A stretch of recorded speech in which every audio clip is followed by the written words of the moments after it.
The Ilushin I L2 Sturmovik, the flying tank. In the pantheon of World War II aircraft, certain names resonate with power and fear. The Stuka screamed as it dove. The Spitfire embodied British defiance. The Mustang swept the skies of enemy fighters. But there was another aircraft, less known in the West but absolutely dominant on the Eastern Front, that struck terror into German ground forces. Soviet soldiers called it simply the Sturmovik, the ground attacker. German soldiers had less flattering names, calling it the Black Death, or Butcher Bird, or Meat Grinder. It was the Ilushin I L2, and it was produced in greater numbers than any other military aircraft in history. Over 36,000 built between 1941 and 1945. This armored ground attack aircraft, designed specifically to support Soviet ground forces by destroying enemy tanks, vehicles, and infantry, became the most feared aircraft on the Eastern Front and played a crucial role in Soviet victory. This is the story of the flying tank that helped crush Nazi Germany. The IL-2's origins lie in the Soviet Union's recognition, following the Spanish Civil War and early World War II campaigns, that ground forces needed dedicated air support. Traditional bombers were too vulnerable to ground fire when attacking at low altitude, and fighters lacked the armor protection and weapons to be effective ground attackers. What was needed was an aircraft designed from the outset for ground attack, armored to survive defensive fire, armed to destroy ground targets, and simple enough for mass production and operation by average pilots. Sergei Ilyushin, one of the Soviet Union's leading aircraft designers, developed the concept that would become the IL-2. Ilyushin understood that conventional aircraft construction, a metal or wooden framework covered with fabric or thin aluminum, was too vulnerable for an aircraft that would routinely fly through storms of ground fire. His revolutionary solution was to make armor an integral part of the aircraft's structure rather than added weight. The cockpit, engine, fuel tanks, and other vital components were enclosed in an armored shell made of steel plates up to 12 millimeters thick. This armored shell wasn't just protection added to the airframe, it was the airframe, forming the primary structure of the front fuselage. The concept was brilliant, but challenging to implement. The armored shell weighed approximately 700 kilograms, a massive weight penalty that conventional design philosophy would consider unacceptable.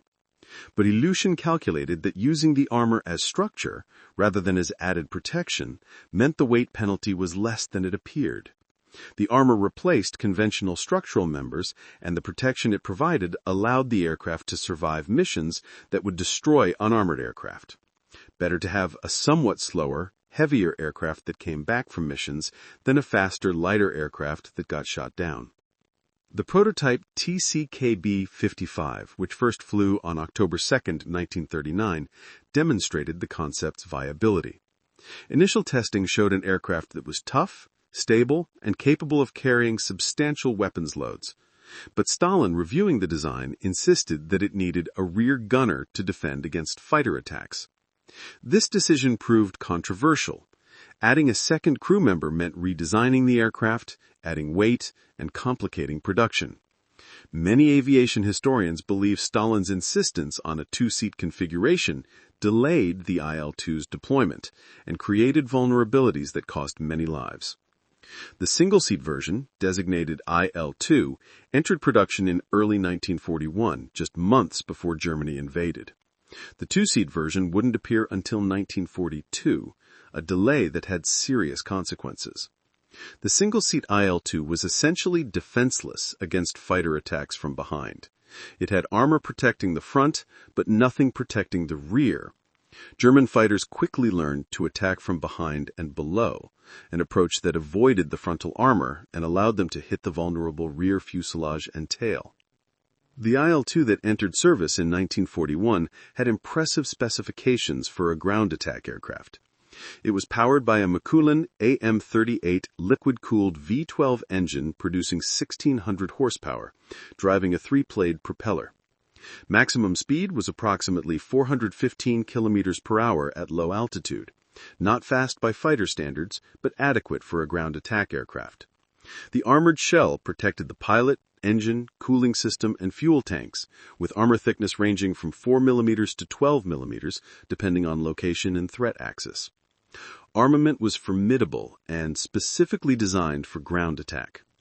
Two 23mm VYA-23 cannons were mounted in the wings, firing armor-piercing and high-explosive shells capable of penetrating light armor. Two 7.62mm cast machine guns provided additional firepower against soft targets.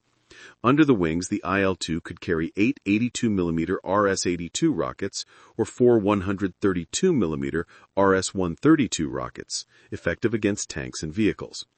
The internal bomb bay could carry up to 400 kilograms of bombs, and additional bombs could be carried under the wings. Various weapons loads allowed mission flexibility: more rockets for anti-tank work, more bombs for attacking infantry and fortifications, or mixed loads for general ground attack. The combat debut of the IL-2 came during the desperate opening months of Operation Barbarossa, Germany's invasion of the Soviet Union in June 1941. Soviet forces, reeling from devastating German attacks that destroyed much of the Red Air Force on the ground and routed Soviet armies, desperately needed effective ground support aircraft.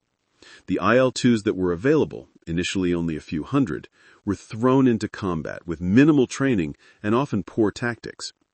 Early losses were severe. The single-seat IL-2s, lacking rear defense, were vulnerable to German fighters. Luftwaffe pilots flying superior Bf-910s and FW-190s attacked IL-2s from behind and below, exploiting the lack of rear armor and defensive armament. Soviet IL-2 pilots learned bitter lessons about the importance of mutual support, proper tactics, and fighter escort. The aircraft that was supposed to be invulnerable due to its armor was being shot down in alarming numbers due to tactical vulnerabilities. But the IL-2 also demonstrated its potential. When it attacked German ground forces, the results were devastating. The combination of cannons, rockets, and bombs, delivered from an aircraft that could absorb ground fire and keep flying, proved highly effective against German tanks, vehicles, and infantry. German soldiers learned to fear the distinctive silhouette of the IL-2 and the sound of its approach. Soviet ground commanders praised the IL-2's effectiveness in breaking up German attacks and supporting Soviet offensives. Lieutenant Pavel Galovichev, who flew in the defense of Moscow, described the experience. The IL-2 was like nothing I had flown before. You felt protected by the armor. Ground fire that would destroy other aircraft just bounced off. But you also felt vulnerable from behind, knowing German fighters could attack where you had no protection. We flew in pairs or groups, watching each other's backs. When we attacked German columns, we'd come in low, firing cannons and releasing rockets. You'd see trucks exploding, tanks burning, soldiers scattering. The Germans would fire back. I could hear bullets hitting my armor, but the IL-2 kept flying. That armor saved my life many times. The addition of the rear gunner in 1942, creating the two-seat IL-2 M3 variant, partially addressed the defensive vulnerability. The rear gunner manned a 12.7mm UBT machine gun, providing some defense against attacking fighters. But the rear gunner position was terrifyingly exposed, protected only by thin armor and vulnerable to any attack from behind. Rear gunner casualties were extremely high, with many rear gunners surviving only a few missions before being killed or severely wounded. The position became known as one of the most dangerous assignments in the Soviet military. Sergeant Boris Yemelyanenko, who served as an IL-2 rear gunner, described the experience. You sat behind the pilot in a small space operating a single machine gun. When German fighters attacked, you'd see them coming and try to fire, but your gun was inadequate against their cannons. You'd hear their rounds hitting the aircraft, feel the impacts, see pieces torn away. Many rear gunners were killed. I saw friends die, their positions shot to pieces. I survived 3 months before being wounded. That was considered lucky. Most rear gunners didn't last that long. The Battle of Kursk in July 1943 showcased the IL-2 at its most effective. Soviet forces defending against the massive German offensive had over 1,000 IL-2s available for ground support. These aircraft attacked German tank formations relentlessly, flying multiple sorties per day, inflicting casualties and disrupting German advances. While IL-2s didn't destroy as many tanks as Soviet propaganda claimed, actual tank kills were lower than reported, as heavily armored German tanks like Tigers and Panthers could resist IL-2 weapons. The psychological effect was significant, and the cumulative damage to German logistics and lighter vehicles was substantial. Major Heinrich Kirst, a German tank commander who faced IL-2 attacks, described the experience. "The Sturmovik was our nightmare. You'd hear aircraft engines and see these low-flying aircraft approaching. They'd attack with cannons and rockets. You'd hear impacts on your tank's armor, see explosions around you. If they carried those small bombs, the ones that fell like rain, you prayed none would hit your tank. Several times I saw Tigers and Panthers destroyed by Sturmoviks, proof that even our best tanks weren't safe. The Russians had numerical superiority in these aircraft, and they used them relentlessly." Production of the IL-2 reached staggering numbers. Soviet factories, many relocated east of the Urals after German advances in 1941, produced IL-2s at rates that peaked at over 1,200 per month in 1944. Total production exceeded 36,000 aircraft, making the IL-2 the most produced military aircraft in history. This massive production reflected Soviet doctrine emphasizing quantity and the aircraft's importance to Soviet military operations. The manufacturing process was optimized for mass production. The armored shell, while complex, could be manufactured using stamping and welding techniques that didn't require the skilled labor needed for conventional aircraft construction. The airframe used simple wooden construction for the rear fuselage, conserving strategic materials. The engine, while sophisticated, was produced in massive quantities by specialized factories. Assembly was straightforward, with standardized components and minimal variation between aircraft. The working conditions in IL-2 factories were harsh. Workers, many of them women, worked long shifts in difficult conditions, knowing that the aircraft they produced were desperately needed at the front. Factory manager reports show workers sleeping at their workstations, working through illness, and accepting dangerous conditions to maintain production rates. The dedication of these workers, combined with effective industrial organization, created production capacity that Germany couldn't match. Claudia Ivanova, who worked in an IL-2 factory near Kuibyshev, described the experience. "We worked 12-hour shifts, sometimes longer when production quotas had to be met. The work was hard, welding armor plates, assembling wings, installing systems. We knew soldiers were dying because they didn't have enough aircraft, so we worked through exhaustion. When aircraft we'd built were sent to the front, we felt pride. Each IL-2 that left our factory was one more aircraft supporting our soldiers, one more weapon to defeat the fascists." The pilot experience in the IL-2 was unique. The armored shell created a protected but cramped cockpit. Visibility was adequate but not excellent. The thick armor plates limited the pilot's view to some degree. The aircraft handled relatively well at low altitude, but was sluggish in climb and at high altitude. The heavy armor and weapons load meant the IL-2 couldn't dogfight with enemy fighters. Its role was ground attack, and pilots had to rely on armor protection, mutual support, and fighter escort for survival. The training program for IL-2 pilots emphasized ground attack techniques, low-altitude navigation, and weapons delivery.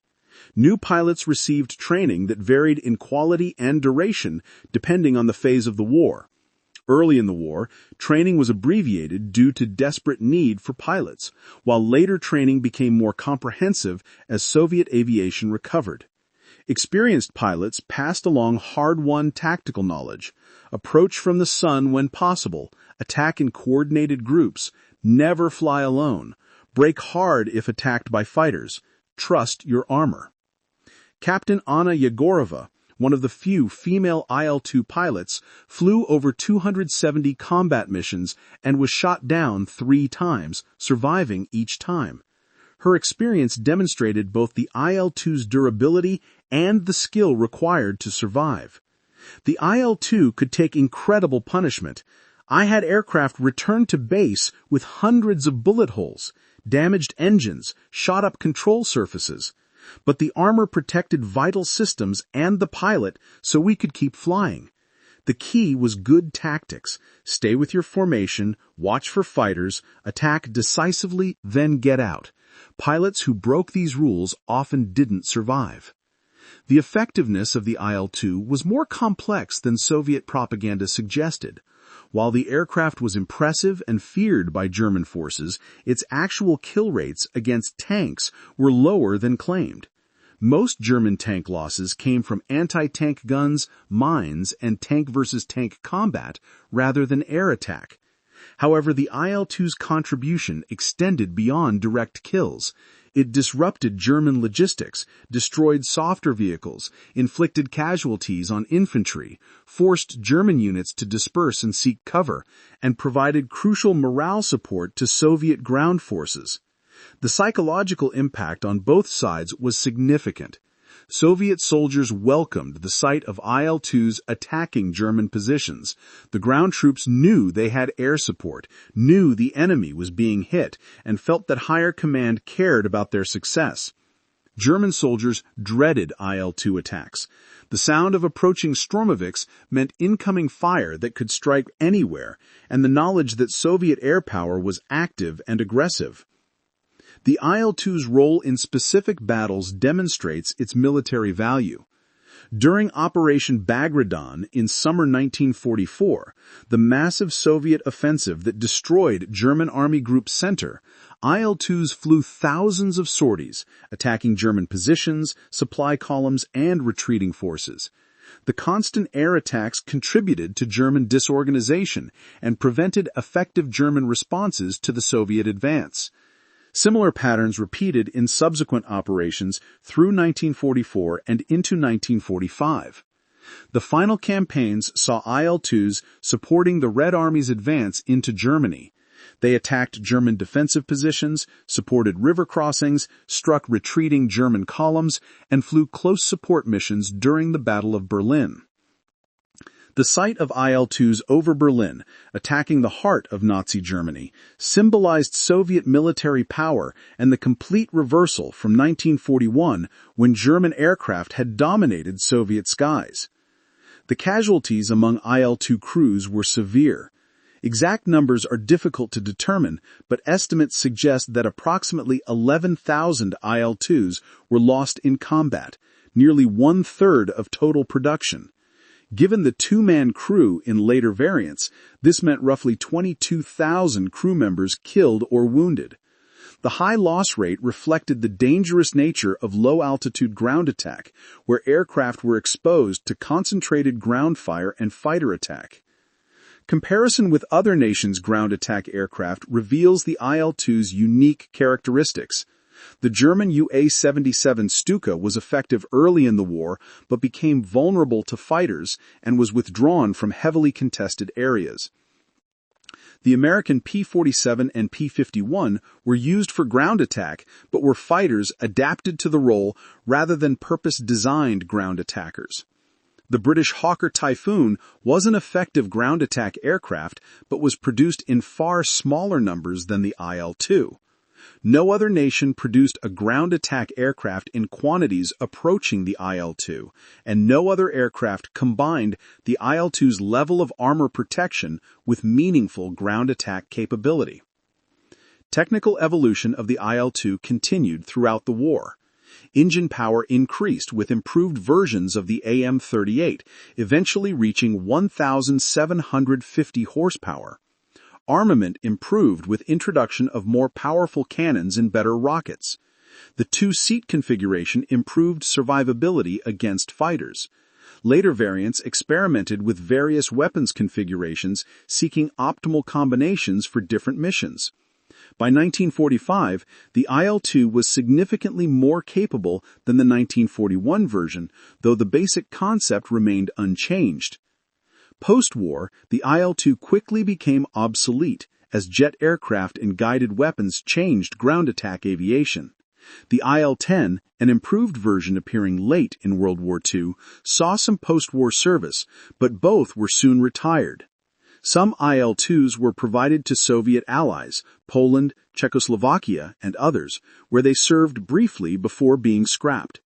Today, only a handful of IL-2s survive in museums, preserved as examples of one of history's most important military aircraft.